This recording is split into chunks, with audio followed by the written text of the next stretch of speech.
नमस्कार। हमारे YouTube channel में आप सभी का स्वागत है।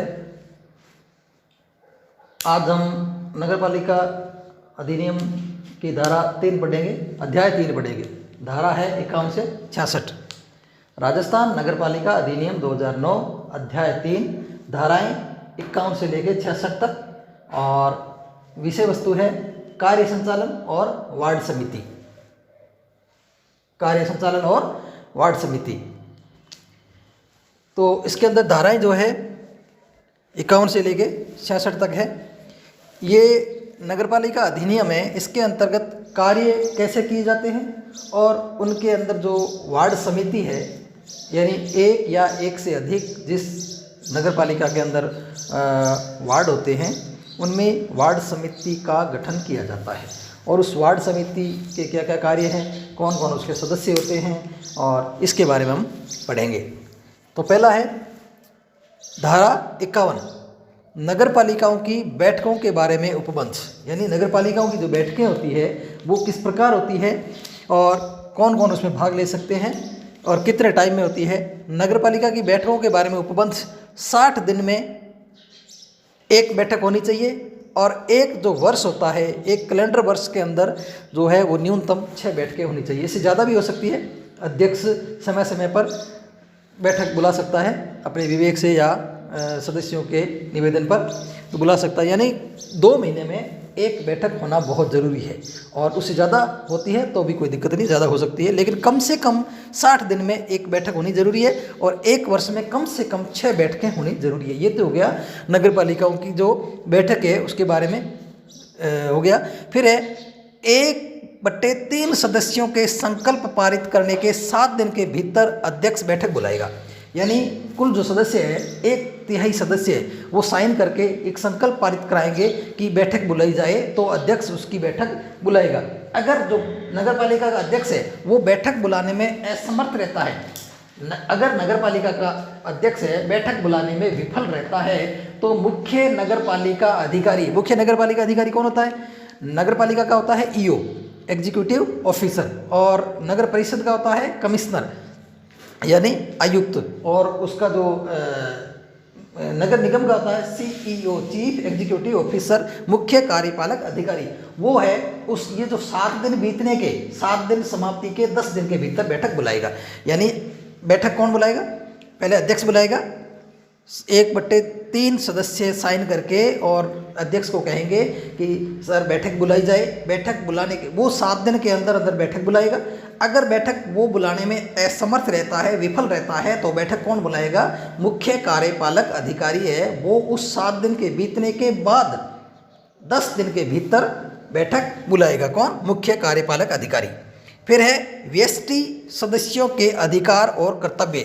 व्यष्टि का मतलब होता है इंडिविजुअल, व्यक्तिगत, यानी प्रत्येक सदस्य के क्या क्या अधिकार है और विशेषाधिकार क्या क्या उनको प्राप्त है।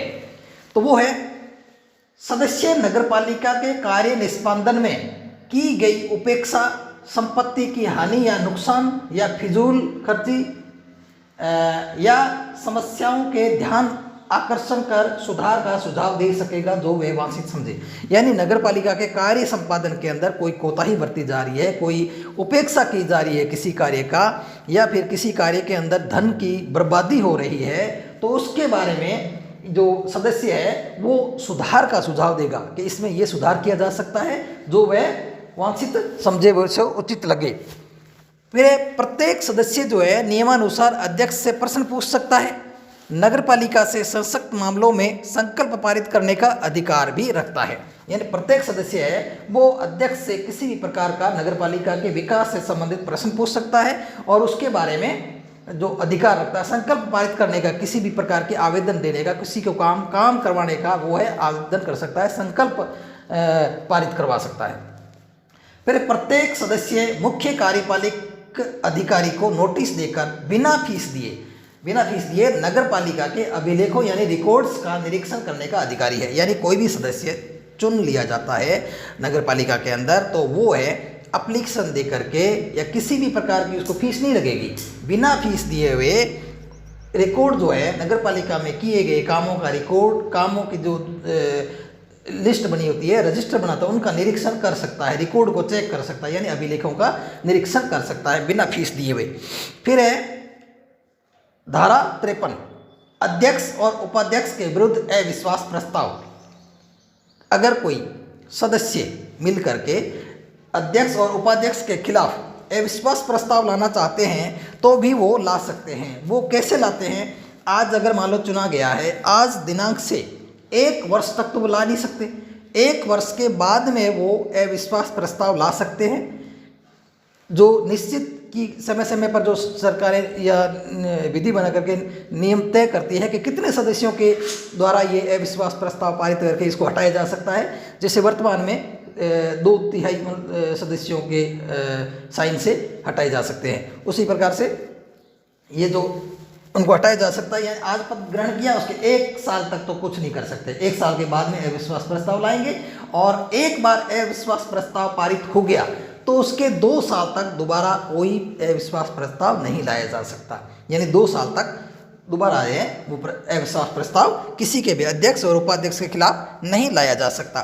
तो क्या कहते हैं, पद धारण के 1 वर्ष बाद ही लाया जा सकता है, और पुनः लाना हो तो पहले वाले के 2 वर्ष बाद ही लाया जा सकता है। फिर है धारा 54, वार्ड समिति का गठन। वार्ड समिति का गठन कैसे होता है, उसके बारे में है कि 3 लाख या अधिक की जनसंख्या वाली नगरपालिकाओं के प्रादेशिक क्षेत्र के भीतर वार्ड समितियां गठित की जाएगी जो 1 या अधिक हो सकती है। यानी वार्ड समितियां हैं 3 लाख से जनसंख्या जिसकी अधिक है किसी भी नगर पालिका की, उसमें 1 या 1 से अधिक जो है वो समितियां बनाई जा सकती है, उसके अंदर समिति बनाई जा सकती है। 3 लाख या अधिक की जनसंख्या वाली नगरपालिकाओं के प्रादेशिक क्षेत्र के भीतर वार्ड समितियां गठित की जाएगी जो 1 या अधिक हो सकती है, जो 25 प्रदेश हो सकती है। उसके अंदर वार्ड समिति के अंदर होते कौन कौन है, उस वार्ड के समस्त मतदाता। वार्ड समिति के अंदर कौन कौन लोग शामिल हो सकते हैं, कौन कौन उसके सदस्य होते हैं, उस वार्ड के समस्त सदस्य, वोटर्स जो होते हैं, जो वोट देने वाले लोग होते हैं, वोटर्स होते हैं 18 साल से ऊपर वाले, जो उस नगर पालिका के अंदर मतदाता सूची में जिनका नाम है वो, प्लस 5 से अनधिक, 5 से अनधिक मतलब 5 से ज़्यादा नहीं हो सकते, 5 हो सकते हैं, 4 हो सकते हैं, 5 से अनधिक, 5 से अनधिक ऐसे व्यक्ति जो 25 वर्ष या अधिक समय तक नगर पालिका के बारे में विशेष ज्ञान रखते हों। यानी ऐसे लोग 5 या 5 से कम लोग, ऐसे लोगों को लिया जा सकता है जो कम से कम 25 साल का उनको अनुभव हो नगर पालिका के प्रशासन या शासन के बारे में। विशेष ज्ञान रखता हूँ, नगर पालिका नाम निर्देशित कर मनोनीत नॉमिनेटेड किए जा सकते हैं। यानी ऐसे लोग जो 25 साल से अधिक नगर पालिका के बारे में ज्ञान रखते हैं, अनुभव रखते हैं, उन लोगों को ये नॉमिनेट करेगी। उसके बाद जहां एक ही वार्ड है, उस वार्ड का सदस्य नगर पालिका में निर्वाचित सदस्य है तो उस समिति का अध्यक्ष होगा, और अधिक वार्ड है तो वहां के अध्यक्ष का चुनाव नगर पालिका द्वारा करवाया जाएगा। यानी एक वार्ड समिति का कोई सदस्य, जैसे मतदाता, मान लो ये मतदाता 18 साल से ऊपर के जो मतदाता है, टोटल मतदाता उस वार्ड के मतदाताओं में से कोई अगर नगर पालिका का सदस्य यानी पार्षद है तो ऑटोमेटिक उस समिति का अध्यक्ष चुन लिया जाएगा, मान लिया जाएगा कि वो उसका अध्यक्ष है। अगर उसके अंदर ज़्यादा वार्ड समितियां हैं या उसमें नाम नहीं है, उस समिति में 1 से अधिक अगर मान लो वार्ड है तो उन वार्डों में से उनका चुनाव करा लिया जाएगा किसका, अध्यक्ष के लिए। फिर है धारा 55, समितियां। जो समितियां हैं, प्रत्येक नगर पालिका क्षेत्र में एक कार्यपालक समिति होगी। यानी प्रत्येक नगर पालिका क्षेत्र में, ऐसा नहीं है कि एक नगर पालिका क्षेत्र में बहुत सारी समितियां हो जाएगी, वो कार्यकारी समितियां अलग होती है। ये समिति होगी, एक नगर पालिका में एक ही समिति होगी जिसमें प्रत्येक नगर पालिका में एक होगी। उसका अध्यक्ष, नगर पालिका का अध्यक्ष, सदस्य कौन कौन होंगे, नगर पालिका का अध्यक्ष, नगर पालिका का उपाध्यक्ष, नगर पालिका का विपक्ष का नेता, और कम से कम 7 सदस्य ऐसे होंगे बाहर से, जो उसमें कम से कम 2 महिलाएं और होगी। फिर उसमें ईओ और कमिश्नर जो है वो इसके पदेन सचिव होंगे। ईओ, कमिश्नर और सीओ जो होते हैं प्रशासनिक अधिकारी, वो पदेन सचिव होते हैं। और सदस्यों के अंदर जो कई समितियां बनी होती है, जैसे वित्तीय समिति, समितियां खूब सारी है। इन समितियों के बारे में बताऊंगा कि जो समितियां, वित्त समिति, स्वास्थ्य समिति और स्वच्छता समिति, भवन अनुज्ञा संक्रम समिति, भवन के अंदर मकान बनाने के अंदर जो परमिशन देती है वो समिति, और नियम और उपलब्धियां जो समिति होती है वो, गंदी बस्तियों के सुधार के लिए जो समितियां बनी होती है, और नगर पालिकाओं के कृत्यों को दृष्टिगत रखते हुए वह नगर निगम मामलों में भी 8 से अधिक जो समितियां, यानी तरह तरह की समितियां बनी होती है 5-5, 10-10 लोगों की। उन समितियों के जो सदस्य होते हैं वो भी इनके सदस्य होते हैं या बन सकते हैं। फिर समितियों के अंदर आ गया, नगर पालिका क्षेत्र में एक समिति होगी जिसका नगर पालिका का अध्यक्ष, उपाध्यक्ष, विपक्ष का नेता, और जो समितियों के जो सदस्य होते हैं वो, और 7 ऐसे लोगों को लिया जाता है जिनमें कम से कम 2 महिलाएं होती हैं, उनको भी इसमें शामिल किया जाता है। और ईओ, कमिश्नर और सीओ जो होते हैं, इनके मुख्य जो प्रशासनिक अधिकारी होते हैं, उपाध्यक्ष सचिव होते हैं। फिर है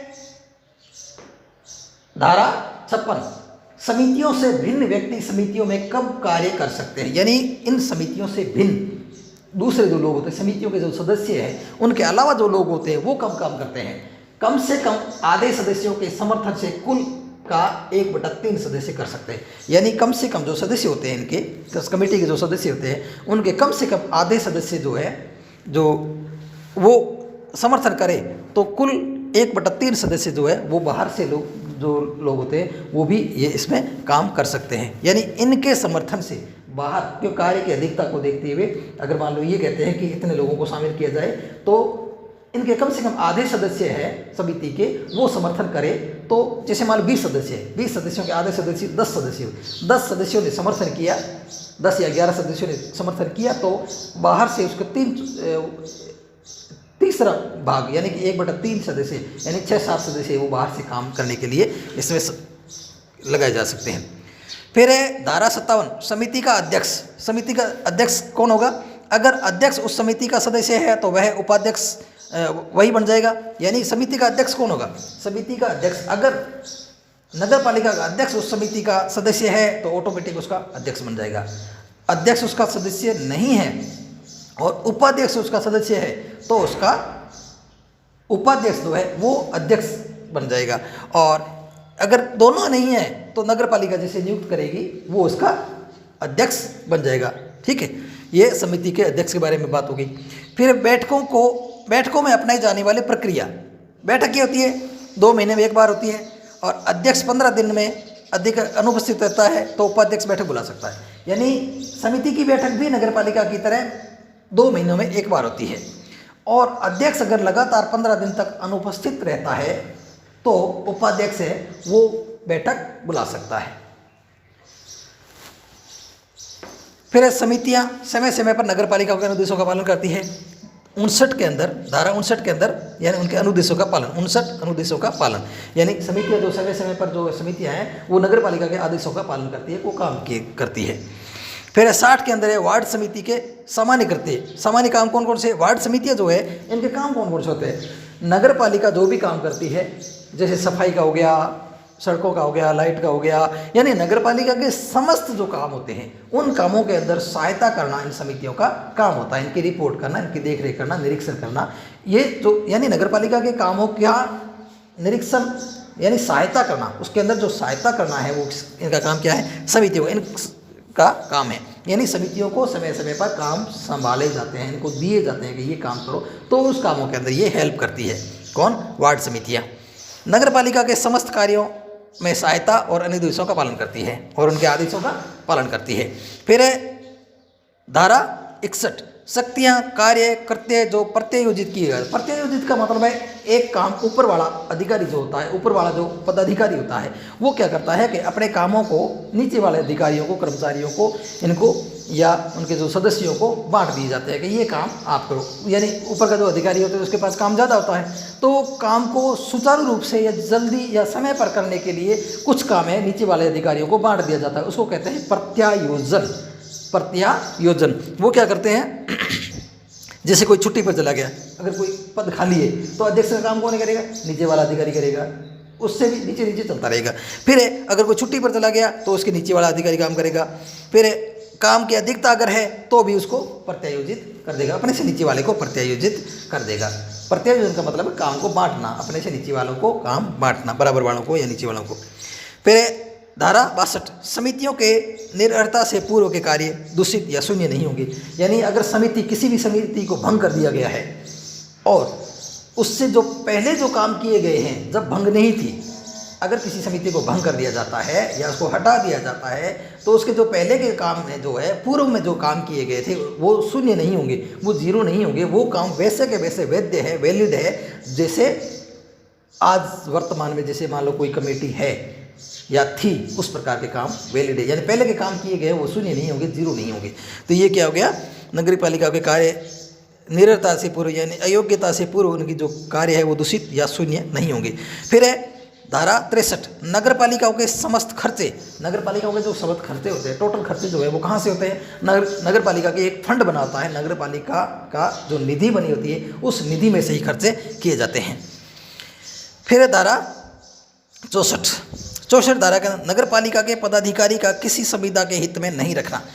अगर कोई है तो उसके खिलाफ अनुशासनात्मक कार्रवाई की जाएगी। यानी नगर पालिका के अंदर कोई ठेका उठता है या कोई संविदा होती है, कोई कॉन्ट्रैक्ट होता है, तो उसके अंदर वहाँ का कोई कर्मचारी, सदस्य या पार्षद किसी भी प्रकार का हित लाभ नहीं ले सकता, यानी वो अपनी साठगांठ नहीं कर सकता या उसके अंदर हिस्सेदारी नहीं रखता।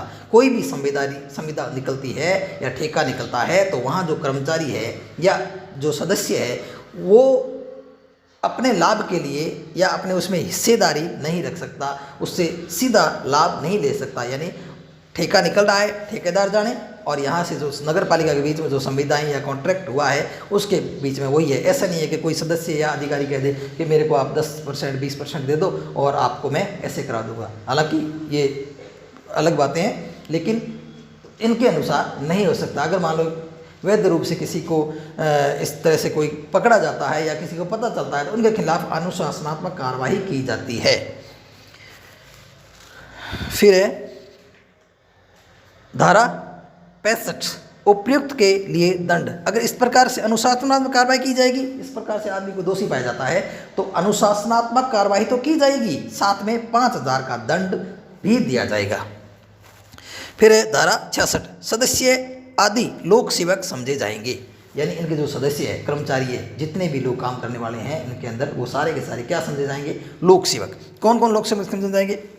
नगर पालिका का प्रत्येक सदस्य यानी पार्षद भी लोक सेवक समझा जाएगा, अधिकारी लोक सेवक या नगर पालिका का कार्मिक, किसी नगर पालिका का पट्टेदार या पट्टेदार का सेवक भारतीय दंड संहिता की 1860 की धारा 21 के अंतर्गत लोक सेवक समझा जाएगा। इन सब को लोक सेवक समझा जाएगा।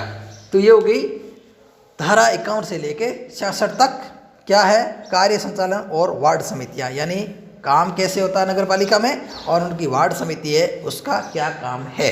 किसमें है? अध्याय 3 में। अध्याय 3 में क्या है? अध्याय 3 में काम और वार्ड समितियां, काम और समितियां, काम के जब समिति बनेगी। तो ये हो गया इसका। अब इसको ट्रिक रूप में आप देख सकते हो।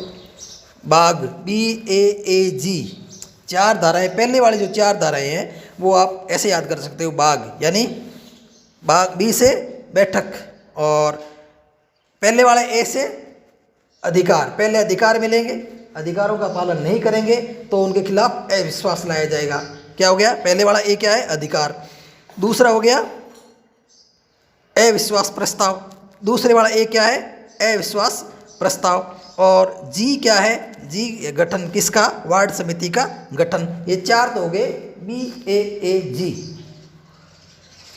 बैठक, अधिकार, अधिकारों का पालन नहीं करेगा या अधिकारों का दुरुपयोग करेगा तो उसके खिलाफ अविश्वास प्रस्ताव लाया जाएगा। और उसके बाद में गठन समितियों का, वार्ड समिति का गठन।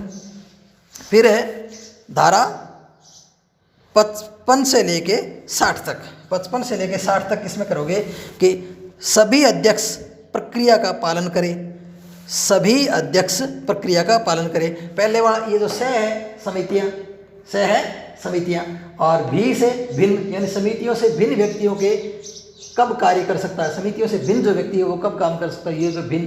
फिर हो गया ऐसे अध्यक्ष, ऐसे ये अध्यक्ष जो है अध्यक्ष से अध्यक्ष हो गया। फिर प्रक्रिया, बैठकों की अपनाई जाने वाली प्रक्रिया। फिर पालन यानी जो समितियां हैं वो समय समय पर इनके अनुदेशों का पालन करेगी। और करे का मतलब है कृत्य हो गया, काम इसके वार्ड समितियों के काम क्या क्या है, तो क्या है सभी अध्यक्ष प्रक्रिया का पालन करेंगे, सभी अध्यक्ष प्रक्रिया का पालन करेंगे। ये हो गए 5, 6, 7, 55, 56, 57, 58, 59, 60 ये जो 6 समितियां हैं, 6 जो धाराएं हैं उनका क्या हो गया सभी अध्यक्ष प्रक्रिया का पालन करें। और उसके बाद में बची हुई है 61 से लेके 66 तक, इन समितियों का शक्तियों से पूर्व खर्चे संविदा हित में दंड सेवक है। शक्तियों मतलब शक्तियों का हो गया। फिर हो गया से पूर्व के कार्य, पूर्व का मतलब पूर्व के कार्य जो शून्य नहीं होंगे, खर्चे नगर पालिका के खर्चे, और संविदा हो गए नगर पालिका के ये ठेके वगैरह। और उसके बाद में हो गया दंड हित में, संविदा के अंदर हो गए हित हो गए। उसके बाद में हो गए लोक सेवक। ये हो गया शक्तियों, पहले हो गया शक्तियाँ, फिर हो गया पूर्व 62 के अंदर पूर्व के कार्य, और फिर 63 के अंदर खर्चे, 63 के अंदर खर्चे, 64 के अंदर संविदा हित में, और 65 के अंदर दंड, और 66 के अंदर लोक सेवक। इस प्रकार से ये धारा अध्याय 3 खत्म हुआ, धारा 51 से 66। तो इसका स्क्रीनशॉट ले सकते हैं आप। ठीक है, इसके बाद में आगे अध्याय 4 पढ़ेंगे। नमस्कार, धन्यवाद।